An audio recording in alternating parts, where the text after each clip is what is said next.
Hey everyone, this is Alberto from MLabs, and today I'm recording this video to show you the progress related to the milestone 5 of the CardaNow Catalyst project. This video is divided in two parts. In the first part, I will show you the documentation we've written to make this service more accessible. And in the second part, I will show you the monitoring system we've put in place to allow us and the end user to verify the status of the system. So let's get started with the documentation. This is the official repo, and in the main README you'll find a high-level overview of the project, and in the end you'll find some technical details. But if you're interested in all the other technical details of this project, you have to open this folder where you'll find a lot of documents. If you're an end user and you simply want to get one of the snapshots we are producing and run either Kupo or Cardano DB Sync, you can simply look at this file. Here you have the description of what you have to do and a couple of links to some examples you can take a look at that will basically do that. We also recorded a couple of videos for previous milestones that will show you the whole process.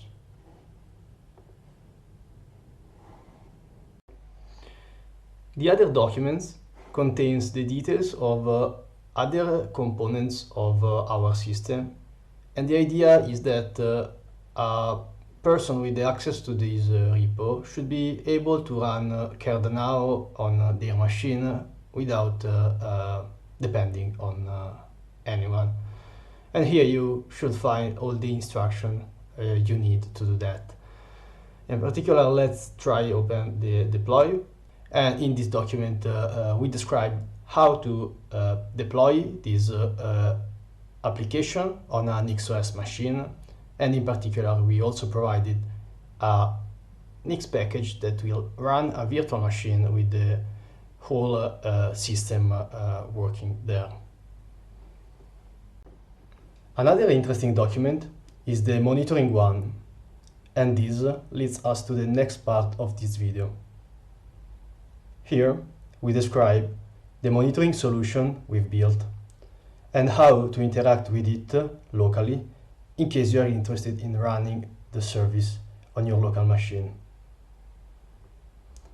As you can read here, we are using Grafana as the visualization layer for our monitoring stack, and we attach to it different data sources. In particular, we are using Loki for log aggregation that allows us to check the application logs from our monitoring platform. We are using Tempo to get the traces of our application, and this allows us to make more precise analysis on bottlenecks and these kind of things. And we are using Prometheus Push Gateway to build the custom metrics that help us to build smart alerts that we use to alert the team if something's not working as expected. Here you see there is a link that we can follow to see the public dashboard that people can check to see if the system is working as expected and if it is up and running.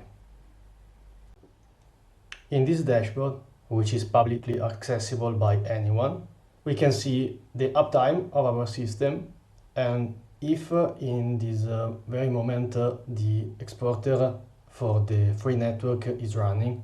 In this case, while I'm recording, we can see that the mainnet exporter is running, and in the last 24 hours we had the pre-prod exporter running and the preview exporter running too.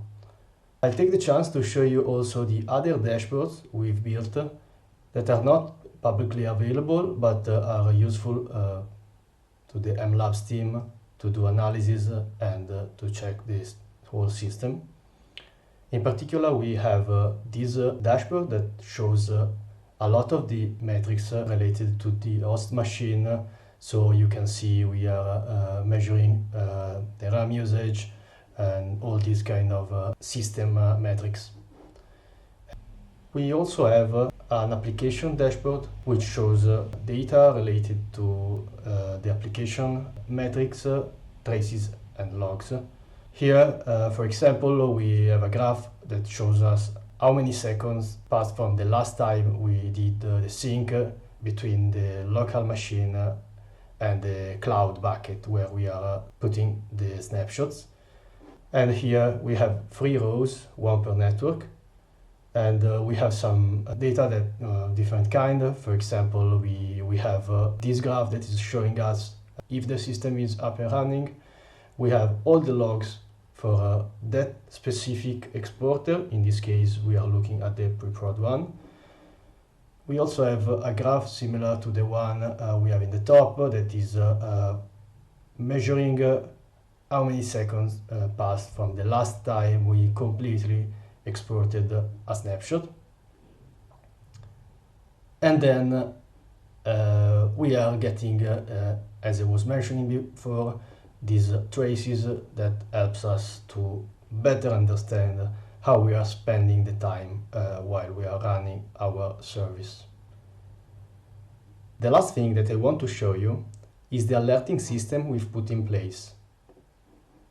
The alerting rules are built on these graphs, and the general intuition is that we decide a threshold we don't want to cross, and if we do cross that threshold, we notify the MLabs team that something is not working as expected. Let's take a look at the alert rules we've set up. Here you can see the alert rules we currently have. The first and the last rules are system rules. The first one will fire if the RAM used is over 90%, while the last one will fire if the disk usage is over 90%. The rules in the middle are application-specific rules. In particular, the first one will fire if the service that is syncing the local snapshots with the snapshots we have in the cloud bucket is not working as expected.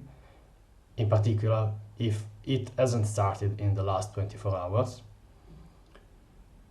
And these 3 rules, 1 per network, will fire if in the last 4 days the exporter service for that network hasn't started. Let's take a look at one of those rules. In this case, we are getting data from Prometheus and we are calculating the percentage of the disk used. Here we set the threshold,